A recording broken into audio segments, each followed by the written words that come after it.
Comedy sir வணக்கங்க. நாங்க தான் உங்க சிராஜ் வருண். இப்ப வேர்ல்டு லெவல்ல சென்சேஷனா போயிட்டு இருக்கிறது வந்து பகல்காம்ல நடந்த காஷ்மீர்ல அந்த அட்டாக் தான். ஸோ டெரரிஸ்ட் வந்து 26ல இருந்து 28 பேர் கிட்ட வந்து அட்டாக் பண்ணிருக்காங்க.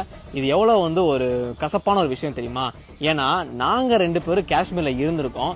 இது எப்படி வெளியே ப்ரொடெக்ட் ஆகி போகுது அப்படின்னா, முஸ்லிம்ஸ் தான் தப்பு பண்ணிட்டாங்க, காஷ்மீரே ஒரு டெரரிஸ்டான ஸ்டேட் தான் அப்படின்னு சொல்லி தப்பா ப்ரொடெக்ட் ஆகி போயிட்டு இருக்கு.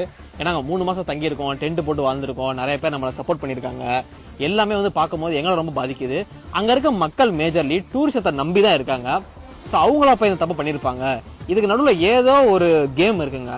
அது என்ன கேமா இருக்கும் தான் வந்து இப்ப வந்து என்னதுன்னா, நான் ஒரு ஹிந்து, நாங்க சிராஜ் வருண் நம்ம சேனல்ல நீங்களே பாத்திருப்பீங்க, காஷ்மீர் போயிருப்போம். எல்லா இடத்துலயும் குப்வாரா, பாரமுல்லா, பகல்கம், டீத்வால், கிரண், டன்மர்க் அப்படின்னு குல்மர்க், எல்லா பேரும் சோன்மர்க், பகல்கம்னு எல்லா இடத்துலயுமே எங்களுக்கு வந்து போயிருக்கோம். அங்க தங்கி இருக்கும். Even Pakistan occupied Kashmir borders அங்க கூட தங்கி இருக்கும். நான் ஒரு ஹிந்துன்னு தெரிஞ்சதுக்கு அப்புறம் ஒருத்தர் 2 பேர் கிடையாது, நாங்க தங்கின எல்லா மக்களுமே பரவாயில்லன்னு சொல்றாங்க. அவங்க இந்த மாதிரி நினைக்கிறதுக்கு கண்டிப்பா வாய்ப்பே கிடையாது. ஈவன் இன்ஃபேக்ட் வந்து இவனை ஹிந்துன்னு சொல்லும் போது அவன் என்ன சொல்லுவான்னா, சோ வாட் இருந்தா என்ன, இங்க எல்லாருமே இந்தியன்ஸ், நம்ம எல்லாருமே மனிதர்கள், பிறப்பால் அனைவரும் சமம் அப்படின்னு சொல்லிதான் இவனை வீட்டுக்குள்ள உட்கார வச்சு சாப்பாடு கொடுத்ததா இருக்கட்டும், அந்த போர்வையை விரிச்சு இவனை வரவேற்ற முறையா இருக்கட்டும், நைட்டு தங்க வச்சதா இருக்கட்டும். ஈவன் அதெல்லாம் ரெட் அலர்ட்ல இருக்க ஏரியா, அவ்வளவு ஆபத்து நிறைஞ்ச ஏரியால தங்க வச்சிருக்காங்க. இத்தனைக்கும் ஒரு என்ன சொல்றதுன்னா, ஒரு ஈச் அண்ட் எவ்ரி இடத்துல கூட என்ன பண்ணுவாங்கன்னா, அந்த ஆர்மி சோல்ஜர்ஸ் எல்லாம் இருந்துகிட்டே இருப்பாங்க. ஒரு 100 சதுரடி இடம் இருக்குன்னு வச்சுக்கோங்களேன், ஒரு மினிமம் ஒரு 10-15 பேர் இருப்பாங்க. பகல்கம் வந்து ரொம்ப ஃபேமஸான இடம்.